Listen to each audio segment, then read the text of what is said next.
time. According to an advisory service to the tourism industry, the number of tourists from the top 10 countries visiting South Africa has decreased. BDO South Africa, an advisory service, says the influx of tourists from January to August this year declined in comparison to the same period in 2018. It says the biggest drop came from Australia, China and Germany. Tourists from these countries accounted for 73.5% of all tourists visiting South Africa. Joining us in studio is Christelle Grohman. She's the director of BDO South Africa, to elaborate a little bit more on this issue. Thanks, Christelle. Good to have you in studio. Nice to be here. Good to have you, but not a great topic, is this? Not a great topic, no. So not we're at all. declining in numbers. So we are, and it's been a very concerning factor because it's been coming for a while. If we looked at the Tourism Business Index that we prepare as BDO for the Tourism Business Council, we've had a couple of years of below normal indexes, which just means that the private sector does not necessarily feel that the turnaround is going to come. Second lowest in a 9-year period of the index last year. And then this year, now up to August, the figure's down by about 1.5% Wow. overall, all tourists. But I think more concerning is the fact that if you look at overseas tourists, which sort of excluding the African market, that's been down 2%, but was down also last year. Okay. So it's been a decline now for 2 years, which is obviously our biggest concern. And declines So it's a drop like from China, last year. Yes. And a further drop And on a those further numbers drop, to this yeah. year. Let's talk to the countries, because I mentioned that there's a drop of 11% from Australia in tourists, China 10.6%, and Germany by 6.6%. Yeah. So these are the biggest markets that we usually have visiting South Africa as international tourists. Absolutely. So those are August, obviously, declines. Okay. If you look at the year-to-date figures, they're not quite as high as you've mentioned there, but they are down. And I think if you look at, let's look at, so the US, our second biggest market, flat. Germany, our third biggest market, in decline, second year of declines. The UK is flat, but we also had a decline last year, so we haven't really made back on that.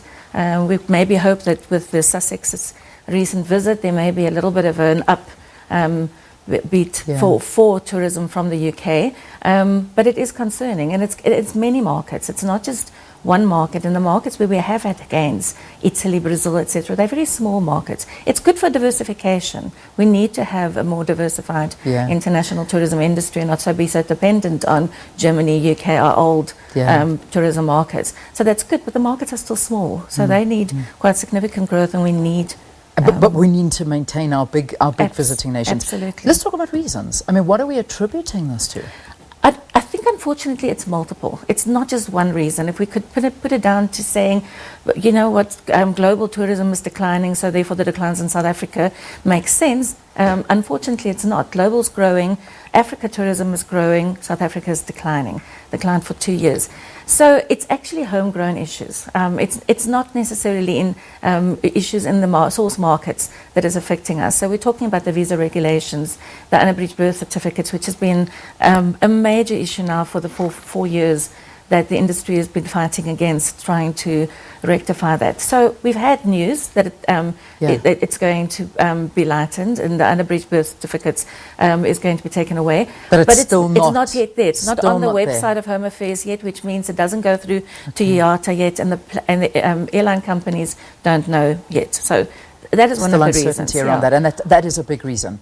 Yes. What else? Crime and safety. So we've had a couple of really bad very high in the news impacts or events happening against tourists in Cape Town and Mpumalanga, several other provinces. And that is a concern because that is probably the most given concern if you speak to the international inbound market of why they're not coming at the moment. Are we safe?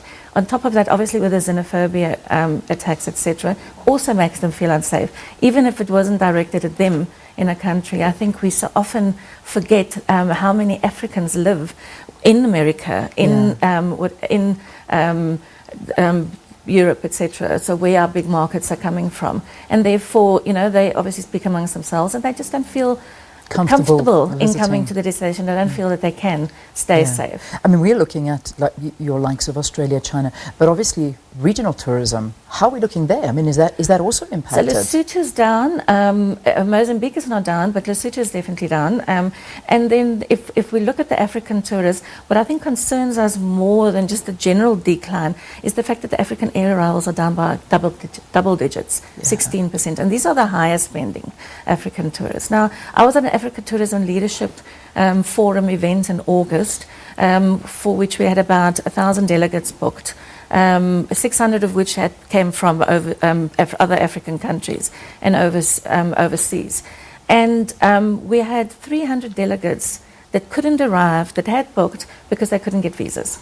So it is just a visa. And these are delegations, ministerial delegations. You know, I think SA Tourism tried hard. We all, but trying to get through some of that issues is quite hard once they've been turned down for visas. So if every single event is affected in that way, 30% of the delegates don't pitch, then that is a significant number that will bring that number down. Yeah, we're obviously worried that given that the xenophobic attacks happened mostly within the beginning of September, the really significant in Johannesburg specifically and in Pretoria, we're going to still see more declines in some of those, certainly African numbers. And it's a concern because we're obviously leading now into the major season. I mean, this is the festive season, it's on the doorstep, and people already started making bookings and making decisions. Yeah.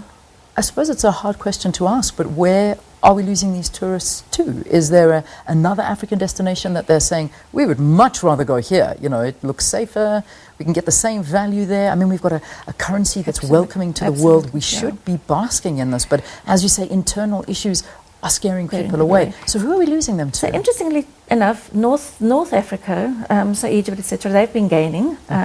Obviously after years of declines, after issues. Kenya has been gaining. So quite a few of the other countries on a small scale gained from that, but I think we're actually losing them not to Africa or other African countries, but to other destinations. So China stays within the region, more regional travel rather than long-haul travel, and that becomes an issue. I don't know if you've heard of the issue of airline shaming. This whole issue about carbon footprint, trying to keep your carbon footprint, so don't go on long-haul holidays. You know, we need to get through to those markets that not coming is not beneficial, specifically for developing countries that really need that income.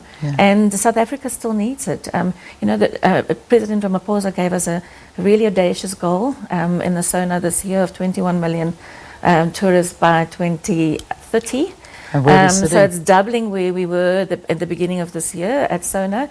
And I mean, we're going in declines. That needs a 6% compound growth, and we're not getting there. Can we finally not blame this on the economy? I mean, wherever you look around the world, there are major economic issues. In South Africa, people are struggling around the world. Can we not attribute some of the blame to that? There is definitely, but the downturn in South Africa's economy, obviously what business visitors would also have a downturn because there's less business being done.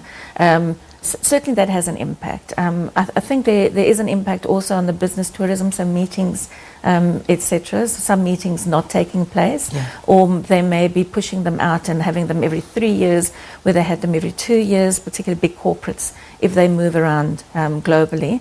So there's a little bit of that, but I think it's mostly local. It's decisions being made. One of the SAT regional managers, I think for the Far East, actually said at the Africa Tourism Leadership Forum that we can no longer expect private sector to entrepreneur itself out of poor policy decisions. And I think that is the fact that we need to, as a holistic, as a country as a whole, from the citizens, we need to really indicate or act like we want these tourists here. We need to make them welcome. The visas improvement is going to improve getting into the country, but it's still not going to help them make the decision to come to the country. Indeed. So we need to get that more over there. And we need to understand from a government that every decision could impact on tourism. Indeed. And we need those. We need those tourists. We need the jobs created by tourism, and we certainly do need that money to boost our economy as much as possible. Christelle, thanks for coming and thanks for talking to us. Christelle Grohman is the Director director of BDO South Africa, talking to us about this now second-year decline in tourism numbers in the country. All right, let's take a break here on the program. On